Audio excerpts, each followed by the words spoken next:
Bismillahirrahmanirrahim. Assalamualaikum warahmatullahi wabarakatuh. Bagaimana kabarnya anak-anak? Alhamdulillah sehat. Sambil ibu mengecek anak-anak yang tidak hadir, coba dilihat temennya sebelah kanan, sebelah kiri bangkunya. Ada yang tidak masuk? Siapa? Oh, Sofi. Kenapa Sofi ya? Oh, sakit ya. Terus ada lagi yang tidak masuk hari ini? Oh, Nando. Nando ya. Ada lagi? Siapa? Oh, Rifki. Ya, oke. Rifki kenapa ya? Oh, sakit semua ya. Karena teman kita ada yang sakit, kita doakan semoga lekas sembuh dan bisa mengikuti kegiatan pembelajaran di hari esok. Dan untuk teman-teman yang sudah bisa belajar untuk kegiatan pagi hari ini, semoga lebih semangat dalam mencari ilmu. Oke, sebelum kita memulai kegiatan pembelajaran, mari kita berdoa terlebih dahulu. Silahkan untuk ketua kelas memimpin doa.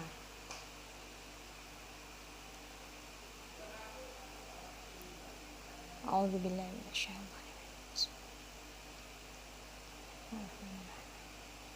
Amin. Oke, selanjutnya dalam pembelajaran kali ini, Ibu akan menjelaskan tujuan pembelajaran yang akan kita capai pada pagi hari ini. Salah satunya yaitu anak-anak bisa mendeskripsikan dengan membedakan yang namanya syarat sah, kemudian syarat wajib, serta ketentuan atau tata cara yang dilakukan dalam sholat fardu. Karena sholat fardu di sini adalah amaliyah yang sehari-hari kita lakukan dalam sehari 5 kali. Maka kalau kita tidak tahu, kita tidak paham, maka ibadah kita dianggap tidak sah. Nah, oleh karena itu, semoga dalam kita mempelajari sholat fardu 5 waktu ini, ketentuan-ketentuan tersebut, kita menjadi lebih ngerti, lebih paham, dapat membedakan juga mana yang porsinya di syarat sah, mana yang porsinya di syarat wajib, mana yang porsinya di rukun-rukun sholat. Nah, tapi sebelum itu, coba Ibu mau tahu siapa di sini yang sholatnya lengkap 5 waktu? Alhamdulillah, semuanya lengkap ya dalam sehari 5 waktu. Ada yang bolong-bolong? Oh, enggak ada. Alhamdulillah. Semoga tetap istiqomah melakukan amaliyah kebaikan, yaitu sholat fardu 5 waktu. Dan jangan lupa selalu tepat waktu. Ya, karena kalau kita tidak tepat waktu, yang namanya sholat ya, nanti dulu atau nanti ya, maka tertunda akhirnya malas untuk melakukan sholat.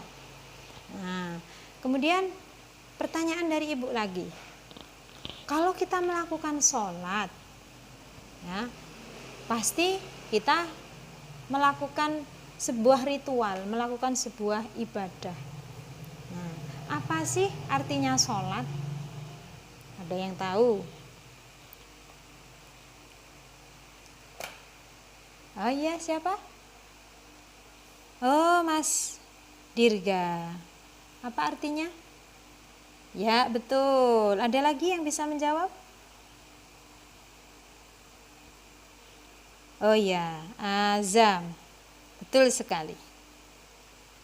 Ibu kasih project report di sini ya, karena teman-teman sudah memberikan semangat memberikan tanggapan kepada Ibu tentang pertanyaan yang Ibu berikan. Oke, ada lagi yang bisa menanggapi? Ya, betul. Semua jawaban sudah betul semua. Nah, dari definisi sholat itu adalah doa. Nah, sholat itu adalah doa. Itu secara etimologi atau secara bahasa. Nah, tetapi di sini kita perlu mengartikan sholat secara istilah. Ada yang tahu sholat secara istilah? Ya, oh namanya Mbak Nabila. Ya, sholat secara istilah gimana? Iya betul, tadi malam belajar ya. Alhamdulillah. Sekarang ada lagi? Oh Mas Asraf. Ya betul sekali. Oke, jadi sholat secara istilah atau secara terminologi adalah suatu perbuatan yang diawali dengan niat dan diakhiri dengan salam. Nah, di dalam melakukan sholat pasti ada yang namanya syarat dan rukun. Maka dimasukkan dalam istilah secara istilah atau secara terminologi dengan syarat dan ketentuan yang telah ditentukan. Nah, seperti itu. Oke, kali ini Ibu akan membagi anak-anak menjadi 4 kelompok. Ya. Satu kelompoknya akan membahas beberapa soal. Setelah itu melakukan diskusi dengan kelompoknya, kemudian membuat laporan hasil diskusi. Setelah membuat laporan hasil diskusi dengan mencatat hasilnya seperti apa, kemudian anak-anak mempresentasikan atau maju ke depan satu persatu per kelompoknya untuk melaporkan hasil dari diskusi yang sudah dilakukan. Oke, untuk itu silahkan dibagi kelompok yang sudah di-share di grup sama Ibu ya. Silahkan membentuk kelompoknya masing-masing. A few moments later. Gimana? Sudah selesai diskusinya? Ya. Ya, jadi dalam diskusi ada yang mencatat, ada yang memberikan tanggapan, ada yang memberikan masukan ya. Diharapkan teman-teman semuanya aktif di sini. Kita di sini belajar karena dengan kita berdiskusi, kita dengan bertukar pikiran, bertukar pengalaman, bertukar jawaban. Nah, seperti hanya musyawarah atau diskusi, maka ilmu yang kita peroleh semakin matang, semakin paham ya, karena kita mencari suatu jawaban dari permasalahan. Oke, kalau sudah cukup silahkan untuk kelompok 1 sampai kelompok 4 sudah siap semua ya? Ya, alhamdulillah sudah siap. Jangan lupa disiapkan untuk yang presentasinya siapa, kemudian yang mencatat siapa ya, atau ketua kelompoknya. Oke. Ya, silahkan kelompok 1.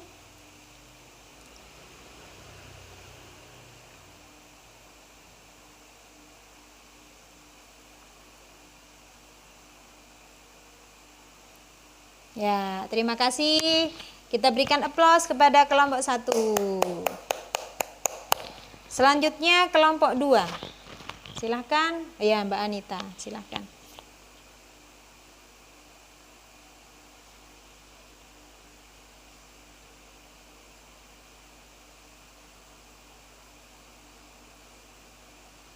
Oke, terima kasih kelompok 2. Kita berikan aplaus. Selanjutnya kelompok 3. Kelompok 3 mana kelompok 3? Oh ya Mbak sini silahkan. Oh Mas, maaf. Mas siapa? Mas. Oh, Mas Andi ya. Silahkan maju ke depan.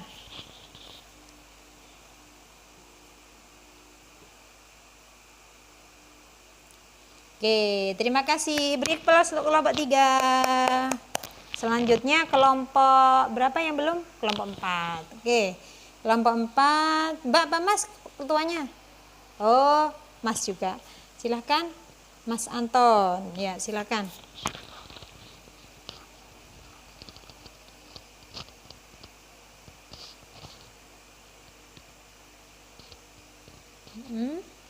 Iya. Ya, sudah? Oke, terima kasih. Kita berikan aplaus kepada kelompok 4. Oke. Dari diskusi teman-teman atau dari hasil-hasil diskusi yang sudah dipaparkan oleh teman-teman tadi, ya. Mungkin dari teman-teman kelompok lain mau menanggapi dari kelompok 1 jawabannya seperti ini, kelompok 2 yang mengutarakan seperti ini, kelompok 3, kelompok 4. Silakan. Dari kelompok 1 dulu. Ya, karena ketua kelompoknya tadi Mbak Tini, ya silakan nanti dijawab. Oke. Silakan.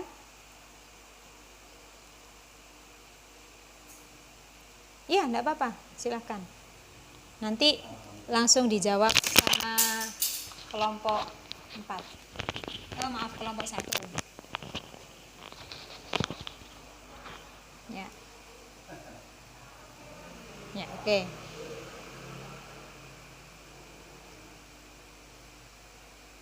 Jadi di sini kita berdiskusi, artinya bertukar pikiran ya, untuk mencari jawaban sebuah masalah. Bukan kita yang lebih pintar, bukan kita sok pintar, bukan, tetapi kita berusaha menjadi yang lebih baik, berusaha mencari kebenaran. Oke. Gimana? Iya. Oh, Mbak Silvi gimana? Ditanggapi. Oh, sudah. Sudah puas dengan jawaban kelompok 1? Oh, sudah. Sekarang kelompok 2. Silakan kalau mau ditanggapi. Kelompok 2. Ketuanya tadi, oh Mas Jarot ya. Oh, sudah cukup. Ya, alhamdulillah kelompok 2 ternyata jawabannya sangat luar biasa ya. Oke, kelompok 3 ada yang mau menanggapi lagi? Ya, siapa? Oh, Mbak Nanda, oke, silakan.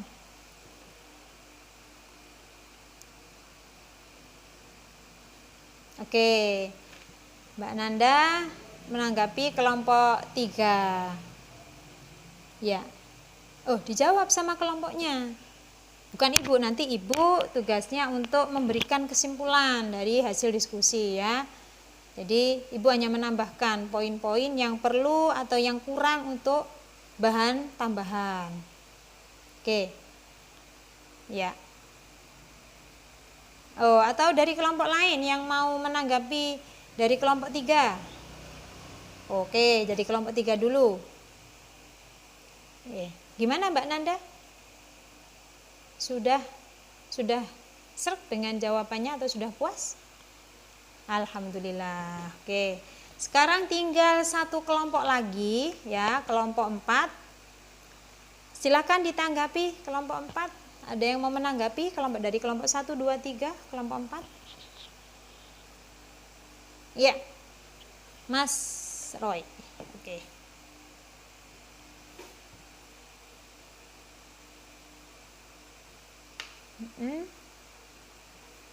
Iya. Oke. Sudah puas semua ya jawaban dari teman-teman dari diskusi kita kali ini? Alhamdulillah. Karena Ibu di sini perlu menambahkan sedikit dari hasil diskusi tadi, ya, sudah bagus semuanya jawabannya. Namun ada sedikit yang Ibu perlu tambahkan, ya. Jadi, untuk membedakan syarat wajib dan syarat sah, ya. Karena pada bagian syarat wajib itu ada dalam syarat sah. Nah, maka kedua syarat ini, baik itu syarat wajib maupun syarat sahnya sholat, harus dipenuhi terlebih dahulu. Nah, contoh misal ya, seperti halnya orang gila, karena di situ ada poin hilang akal atau berakal, artinya dia tidak boleh gila, kan gitu nggih. Jadi orang gila gimana hukumnya ketika sholat? Karena tadi sempat ada pertanyaan, nah ketika gilanya seperti ini, seperti ini, seperti ini. Nah, di situ maka orang gila itu tidak mempunyai kewajiban untuk sholat. Karena apa? Hilang akal. Seperti itu ya. Nah, kemudian lagi tadi orang haid atau perempuan yang haid, jelas di dalam syarat sahnya sholat itu harus dalam keadaan, ya betul Mbak Nanda, suci. Nah, dengan begitu orang yang haid, ya orang yang menstruasi, kalau nggak tahu bahasa haid ya, orang yang menstruasi, maka tidak wajib untuk melaksanakan sholat. Kenapa? Nah, karena dia tidak suci, ada darah kotor yang keluar dari jalan belakang, jalan depan, ya. Maka dari itu, ketika seorang yang haid melaksanakan sholat, melaksanakan puasa, melakukan ibadah wajib, ya, atau membaca Al-Quran, tidak sah, justru malah berdosa, ya. Makanya ketika orang yang haid waktu puasa dilihat, oh sudah berhenti, ternyata keluar lagi, ya. Atau ketika waktu sholat dilihat, oh sudah waktunya sholat subuh. Nah, waktu itu mau suci, sudah melakukan mandi besar.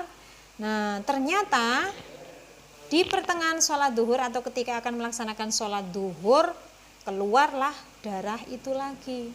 Nah, maka hukum dari darah ketika itu masih dalam waktu atau dalam masa haid, maka darah itu tetap dinamakan darah haid, ya. Gimana? Oh iya, mau tanya lagi? Oke, silakan. Oh, tentang haid, ya, boleh. Gimana? Oh ya. Ya, jadi kalau kita bicara tentang haid, ya, haid itu adalah darah kotor, di mana darah ini keluar dari seorang wanita, bagi wanita saat berusia balik, ya. Jadi rata-rata 9 tahun ke atas ya kalau perempuan. Nah, ketika darah itu keluar, misalnya kalau dalam siapa tadi Mbak Siti tanya 1-7 hari keluar. Nah, kemudian dalam waktu 3 hari sampai 5 hari enggak keluar. Nah, terus hari yang ke-6 keluar lagi. Darahnya berarti termasuk darah haid apa darah istihadhah? Nah, kita hitung 1-7. Ya, karena haid itu adalah masanya selama 15 hari, maka kalau dihitung hari ke-8, ya kalau ditambah 5, 8, 9, 10, 11, 12 masih masuk hitungan haid, maka darah yang keluar ketika masa haid tetap dihukumi darah haid. Jadi ketika melaksanakan sholat, sholatnya tidak sah, ya, atau berdosa. Atau ketika melakukan puasa di bulan Ramadan, dia tetap wajib mengqadha. Gitu kira-kira. Oke. Dari materi yang kita pelajari hari ini, materi sholat fardu 5 waktu, apa yang bisa kita ambil kesimpulan? Ya, dari kelompok 1 ada yang mau menanggapi? Ya, kesimpulannya gimana? Ya, oke, bagus. Ada lagi yang mau memberikan kesimpulan? Ya, bagus. Ada lagi? Ya, oke, cukup. Ya, dari hasil kesimpulan teman-teman sudah cukup ya, karena yang menjadikan kewajiban kita untuk melaksanakan sholat fardu itu tidak hanya berdasarkan Al-Quran, tetapi hal itu juga dinaskan di dalam hadis. Maka hukum sholat fardu itu adalah wajib. Wajibnya bagi siapa? Bagi setiap orang muslim, baik itu laki-laki maupun perempuan. Dan rukunnya yang dilakukan itu harus urut, ya, karena di dalam rukun sholat itu meskipun banyak, ada rukun qauli, ada fi'li, ada rukun apa satunya, qauli, fi'li, satunya apa? Ya, qobli. Jadi berhubungan dengan niat. Nah, maka semuanya harus dilakukan. Dan sunnah-sunnah, baik itu sunnah abad atau sunnah hay'ah, harus dilaksanakan biar sholat kita tambah sempurna. Dan jangan lupa, sholatlah tepat waktu. Jangan nunggu disolati tapi kita sholat dulu. Jadikan sholat itu adalah sebuah kebutuhan. Karena kita manusia juga butuh makan, butuh minum, maka sholat itu juga jadikan sebuah kebutuhan yang harus kita laksanakan. Oke, untuk pertemuan kali ini kita cukupkan dengan bacaan hamdalah bersama. Alhamdulillahirabbil alamin. Kita baca doa akhir majelis dipimpin oleh ketua kelas. Subhanakallahumma wa bihamdika asyhadu an la ilaha illa anta astaghfiruka wa atubu ilaik. Oke, untuk hari ini kita cukupkan, dan untuk pertemuan yang akan datang insyaallah kita akan membuat sebuah prakarya, di mana prakarya itu akan mendeskripsikan atau mengurutkan bagaimana rukun-rukun sholat yang sudah kita ketahui pada hari ini. Oke, sekian dari Ibu, kurang lebihnya saya mohon maaf. Ihdinas syiratal mustaqim. Assalamualaikum warahmatullahi wabarakatuh. Ya. Jangan lupa untuk kalau sudah di rumah bisa mengerjakan soal yang sudah di-share di grup, yaitu Google Form ya. Oke. Terima kasih.